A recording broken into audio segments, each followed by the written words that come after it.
Today's video, I'm going to talk about blogging tips for beginners that actually work and don't suck, right? So a lot of people will give you advice on how to become a better blogger, how to get better at writing, how to build your writing career, etc. But they don't talk about some of the underlying intangibles it takes to be successful. They don't really talk about the mindset and the way you should go about doing things to make yourself successful. So I can give you all the tips and technical tricks in the world, but unless you adhere to some of these mindset principles, you're not going to be successful. So that's what I'm going to talk about today. But before we get to that, make sure that you subscribe to the channel, hit that notification bell so you can get brand new videos every single time they come out. Smash that like button if you enjoy the video. Leave a comment. Let me know some video ideas you want me to make, and I will make them in the future. The first blogging tip for beginners, it's more important than any skill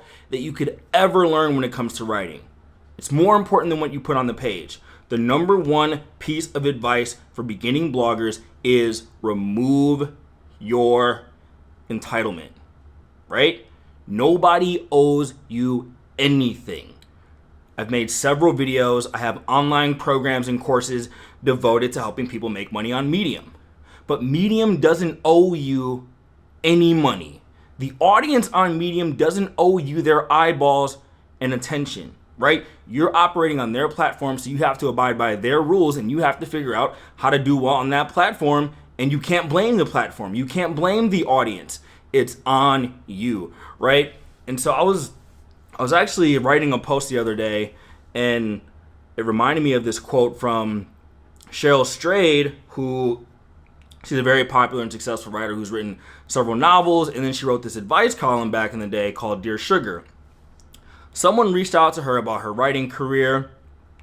The person who wrote her said she was like in her mid-20s, and she was kind of like lamenting about her writing career, about how she should be further ahead and yada, yada, yada. And Cheryl's reply was, you sure seem to have a lot to say for someone who doesn't write all that much, right? So it's very interesting to see these beginning writers, especially on Medium, who you barely publish. If you do publish, you publish in a way that's unappealing to audiences and navel-gazing and self-centered. You don't spend time actually learning how the platform works, yet these newbies have all these assumptions and grand theories about how Medium works, right? So this is why I tell people to stay away from these toxic Facebook groups for writers, right? So every once in a while, I'll try to pop in and be helpful. So one guy was making a comment about how much money he was making on Medium, and I tried to give him some 2 cents, and he wasn't having it. He basically kind of just scoffed at my advice, and I'm like, okay, I've been on Medium since 2015. I'm literally one of the longest tenured writers on the website. I'm going out of my way to try to give you tips because I know why you're not getting views, because you're doing all the things I just talked about. But then he doesn't want to listen to me. I'm like, okay, you're getting valuable advice from someone who I probably should charge you for, but I was trying to be helpful. But no, you're entitled, right? So you guys need to remove your entitlement. I wrote for multiple years for free, without making any money, just because I wanted to get better. I wanted to focus on building my craft, developing an audience along the way. That was good enough for me, and that should be good enough for you. I tell people, like, let's say you want to be successful on Medium and build a sizable audience. It usually takes you about a year of consistent work before it pays dividends. And then it takes a year of consistent work in a way that's actually conducive to making money. So like, if you want to write random stories about yourself, do not get upset if you don't get views. If you don't want to change your writing style for audiences, do not get upset that you're not making money. Do not be entitled. Have humility, right? And even when it comes to taking advice from other people, like take someone like me. I'm not saying I'm infallible, but if I have the results that you want and I'm trying to tell you how to get it, it would behoove you to trust my judgment more than yours, because I have more experience and I've been in the trenches way longer. But some people just don't want to listen, right? And that's just the way of the world. A lot of people struggle just simply because they don't follow directions, right? You lay out the blueprints. I have free courses. I have paid courses. I have tactical guides to show you step by step how to do everything. It's not my fault if you don't use that information to your benefit. And it's no one else's fault if you are not getting the views, reads, and money that you want. Do the work. The second blogging tip for beginners that actually doesn't suck and that's useful is you have to stop negotiating with yourself about whether or not you're going to write, right? So I'm not of the mind that you have to publish every day on places like Medium.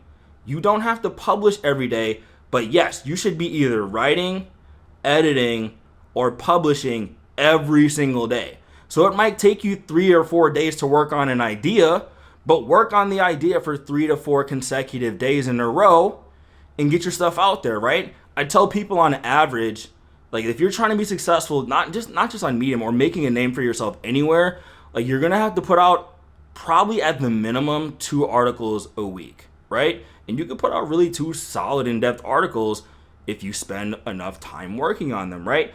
And so people, they just won't do it. They just won't do it, right? I tell people, set a non-negotiable time block for you to work on your writing.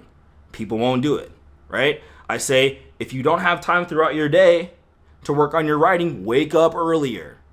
People don't want to do it. I hated waking up in the morning to work on my writing, but I wanted to become a full-time writer, so I did it. I woke up when it was dark out, and it pissed me off, and I was cranky and crabby and tired, but I still got the work done. So, like, stop negotiating with yourself about whether or not you're going to write, right? There's that quote from William Faulkner that says, "I only write when inspiration strikes." Fortunately, it strikes every day at 9 a.m. So stop relying on inspiration. And that's another thing with beginners. You have I've noticed that a lot of beginners have this really romanticized view of writing, right? You're waiting for your flow to happen, or your creativity, or for the muse to fall from the sky and sit on your shoulder and tap it and give you the words that you need. It's no, it's not how it works. You create better stuff by creating better stuff. You generate creativity by creating. You get inspired through your own actions. I'm just gonna tell you this point blank. I have writing programs. I want people to join my writing programs. I want people to follow my advice. But also I don't want to work with people who aren't cut out for the game. And you have to ask yourself, are you really even cut out for this in the first place, right? Sean Kernan, a fellow popular writer on Medium, he had something really interesting to say, right? He said a lot of aspiring writers just don't realize that they hate writing, right? A lot of aspiring writers, they just don't realize that they hate writing. Maybe you don't like writing as much as you think you do, and that's okay. You don't have to be a writer, you know that, right? And if I'm being frank, usually the most successful people like myself or Sean or a Zuli Rain or a Tim Denning or a Sinem Ganel, right? We didn't necessarily have the results we wanted right away, but we took to writing relatively quickly, and it was something that we liked to do. So it wasn't some big debate and wrestling with ourselves to get it done. So just be honest with yourself. Is this something you even want to do in the first place? And I'd argue that, if it's not something you're willing to dedicate a half hour to, an hour to every day, then you probably shouldn't just do it. Just don't do it. Do something else. There are plenty of other ways to make money online, or just go about living your life. But you are going to have to produce a really large volume of work if you want to be a successful digital writer. It is what it is. So create non-negotiable time for your writing. This is not something you have a choice whether or not to do if you want to be successful. And the last tip that I have for you is follow a system. It doesn't have to necessarily be my system, but you have to create some sort of process that makes sense, right? So a lot of people will sit down and they'll just kind of stare at the blank page and wait for the ideas to come out. And what you do produce will probably end up being super jumbled because you don't have any sort of system or frame to put your article in. And sometimes it sounds like I'm beating a dead horse because I talk about the same process over and over and over, but I'm trying to get it to stick in your head. Map out what you want to say before you write the article. Write out the main points, the sub points, theme, premise. Get all of that stuff out of your head and onto the page so you can create a confine. You want confine for your writing. You want to put it inside of a frame, right? So now, 7 years later, I can look at a blank page and I can freestyle an article. But if you're having trouble getting your writing out there and the words aren't coming out the way you want, or you have to spend massive amounts of time editing, then you probably need to do more work up front, right? So you have to have some sort of system. Again, doesn't even have to be my system. There are several frameworks that you can use, but using frameworks and kind of taking a little bit more of a formulaic, paint by numbers, so to speak, approach to begin with gives you room to be more esoteric in the future, right? So like if you really think that you're the next Franz Kafka or whatever and you just scoff on traditional blogging techniques, good luck. I wish you the best. I want you to be successful, right? But there are a lot of writers who they complain about the success of blogging techniques. They complain about bloggers, like they call us sellouts, and they think that they're just these creative geniuses who the world just doesn't recognize, when really their writing sucks. No one wants to read it. That's my definition of whether or not your writing is good. If no one wants to read it, it's about art and creativity, but we're also in this to make money too, right? So there's different lanes. Like you can make the argument like you'll make more money with a commercialized style of writing. And to be frank, I take that back. There is writing that is actually, from a literary perspective, much better than mine. For real. But it goes unnoticed. So it's like you can't have your cake and eat it too. So it's up to you to decide what kind of writer you want to be. It reminds me of a quote from my friend Josh Spector. He said, you can write for yourself or you can write for an audience. You can't do both. So it's up to you. Like if you want to go the super esoteric route, don't be upset when you're not getting the monetary rewards that you want, right? So putting yourself in the confines of blogging or on kind of simpler essay style, are you necessarily going to be the most fantastic literary writer of all time? No. But for me, like that's okay. I think the literary quality of my work is good enough. I don't even really aspire to be a super literary, esoteric sort of writer in the first place. So like if that's the stuff you're trying to learn, you should probably go to someone else's channel. But you probably can't find it because nobody reads or watches their stuff, right? So those are the 3 big tips I have for you. 1, the hugest tip of all, remove your entitlement. Please, you guys are getting irritatingly entitled these days. Like, you guys need to put in the work. Number 2, what did I say for number 2? Well, I just talked about making sure that you're writing with the system, so that was actually point number 3.